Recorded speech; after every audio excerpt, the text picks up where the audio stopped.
this is glamorous, isn't it? I'm just walking with two schnauzers, one here, that's not mine, and then that is mine, the naughty one.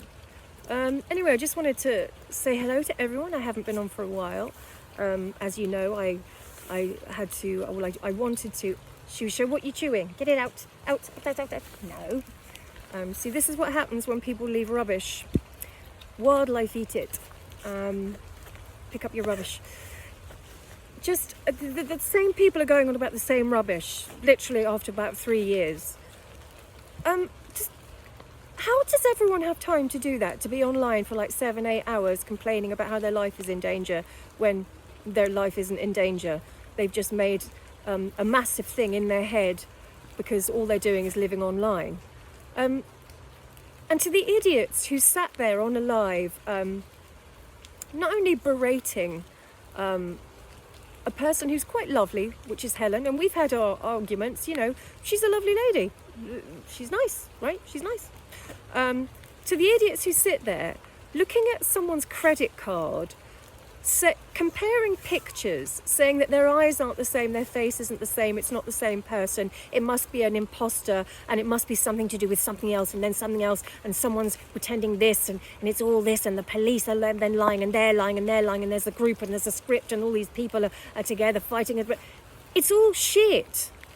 It's not real. It's rubbish. It's fantasy. I've always said that it's fantasy. It's something that's going on in your head because you need to get out. Get offline. If you're obsessing about a guy and his name on his credit card who is over the other side of the world and you will never meet, you don't know, has no bearing on your life, and then when you do start to talk about his looks, I'm talking about Martin Dean here, who is free to be who he wants to be, right? Online, many people, this is online, many people live a lie online. Well, they're people that you don't really want to be around. But then, to the idiots that sit there, comparing his pictures and then laughing about his looks, and saying he hasn't aged well, and laughing about his face and how our face changes as we age.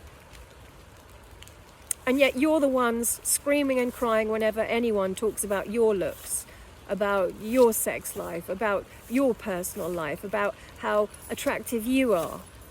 So it works both ways, right? Anyone who sits there laughing and sneering at someone's looks is arse fudge, to be honest, and needs to grow up and give themselves a good check-in and go, all right, okay, there but for the grace of God go I. Have a little bit of humility, be humble and grateful for the day.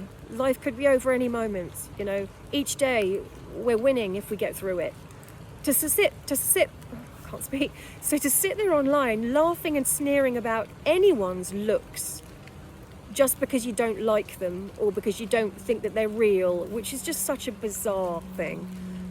If someone doesn't affect your life, your real life, then what's the problem? The obsession with Claire Morgan. I don't recall Claire ever saying, I am a lawyer, I'm representing the Ruseks in court. I never remember her saying that. Maybe I'm wrong. But the emotional turmoil and rage and tears and like it's not it doesn't equate to the actual event. This is a person in Wales you'll never meet, you don't know, you don't know. But yet people are acting like they would the same way as if someone's passed away. Am I missing something? Why is your YouTube life so huge after this amount of time? I know that I allowed it to get, out of perspective, and I was like, hold on, this is going into my personal life, and this person is entering my personal life. I don't like this. So I fixed it.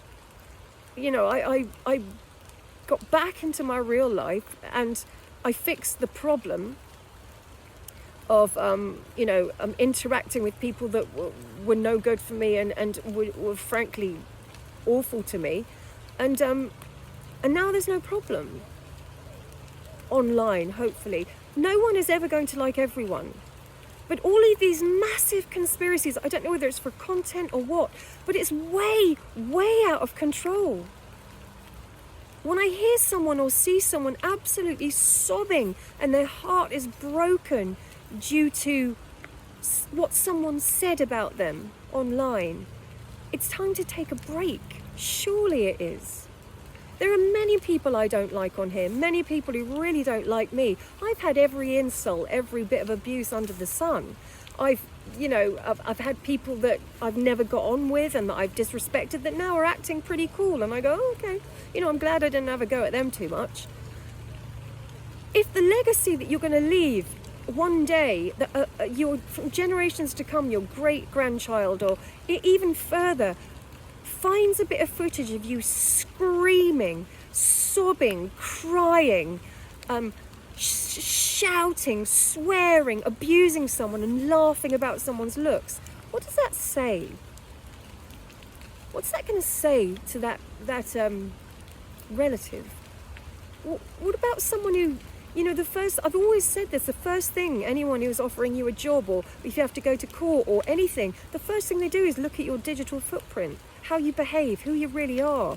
And if who you really are online is an absolute out of control, emotionally out of control, emotionally volatile person, that's what they're going to see. We've all made mistakes online and we've all, overexposed and stuff, but surely there gets to a point where you start to learn. And you learn about yourself, and you learn about maybe where to rein it in. You learn maybe that, what you put out there is going to come back to you. You learn that someone over the other side of the world who hasn't threatened you in any way, they're just doing their thing, and the fact that you don't agree with it's not anything to do with you. I always spoke about Armchair Detective and this dreadful Miss Mensa because they're so abusive and scamming money out of people for so long. So it's worth mentioning. I don't know. Surely isn't there a point to sorting your issues out offline? Oh, poor little puppy, she's moaning. There were people that I struggled with and had problems with, but I know that one of them had an even bigger problem with someone else and went to court and fixed it.